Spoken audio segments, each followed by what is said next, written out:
In a little cottage in the wood lived a young man named Horatio Baldwin. He was a good man and fought for the decent treatment of forest dwellers around the world, namely wood nymphs. At this time, the wood nymphs were facing terrible oppression from a young elf prince who had taken up residence in the area. His name was Darkpine.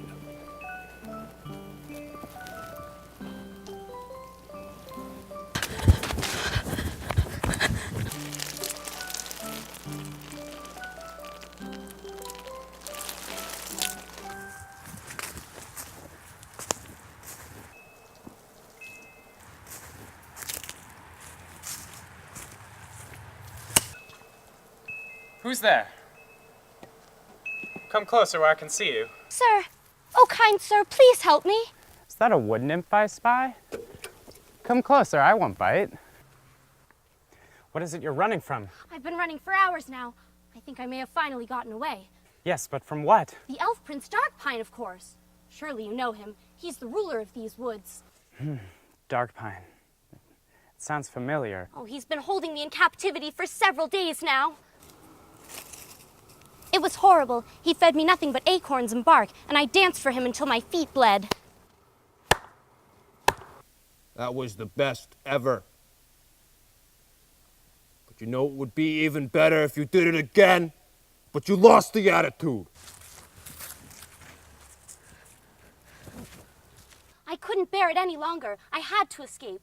You're the first person I've found. You have to help me. Well, you know, I'm actually quite the wood nymph activist. I spent my college years protesting the senseless destruction of your wood nymph habitat. I would really love to help you, but what can I do? I'm a simple man, and Darkpine, well, he's an elf king. No, he's only an elf prince. Listen to me, he's cocky and full of hot air. All you need to do is disguise yourself as a forest dweller and offer to be a slave. Then, once he's asleep, he'll take off his crown. Now, here's where the secret to defeating him lies. His crown is the source of all his power. You must make a fire and set it aflame. What? I can't do that. I'll set the whole forest on fire. No, you must. The flame will only burn until the crown is gone. Then, all the wood nymphs will be free from his tyranny. If I help this poor wood nymph, I may just give my activism career the jumpstart it needs. And she is a rather good-looking wood nymph. We would look great in Wood Nymph Journal. I'll do it! Eee! Now, about my disguise.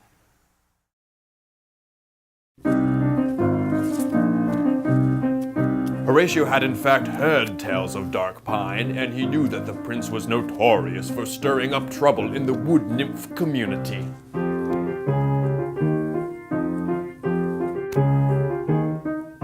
Looking for something? Over here. You look a little lost. What brings you to my part of the forest? Ah, mighty Darkpine, I have heard tales of your greatness. I merely hope to offer myself as a humble servant. Is that so? Well, what are you gonna do to convince me? Well, Darkpine, I'm gonna say I wanna work for you, I wanna jerk for you, I wanna sweep, mop, broom, I wanna groom for you. I'm saying every little task of me a majesty could ask. I'll nod my head, clap my hands, your wish is my command. Now, not to be too forward, but I wanna be your steward, the right-hand man of your elven clan. Be my lord Darkpine, I wanna make your heart mine. Lend me your hand, and your wish is my command. Not too bad, not too bad. Let me tell you what. Your first task would be to find something nice with which to decorate my throne. If it's good, I'll let you camp here for the night, and I'll give you a new job tomorrow. Ah, Darkpine, you are too kind. I will go right away. I must admit... What did you say your name was? Thumper. I must admit, Thumper, I'm impressed. You may stay. Horatio knew that all he need do now was wait. Sleep would soon come over the elf prince, and then he would strike, for Horatio had come prepared.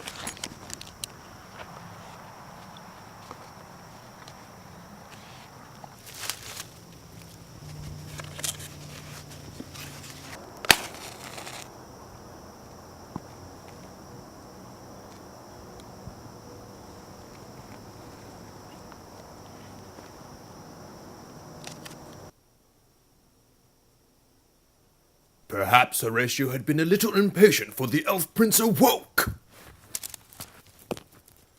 I knew it! You're one of those wood nymph freaks! I could sense it all along! What in the world? It seemed as though all was lost for our humble Horatio.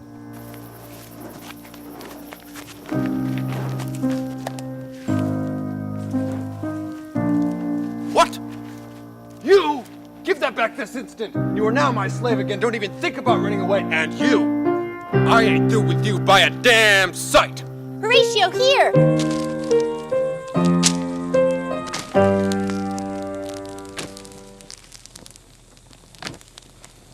No! This is not happening! This is not happening! Come on, let's get out of here. And so it was that Horatio Baldwin defeated the elf prince Darkpine and restored order in the forest that he loved so deeply.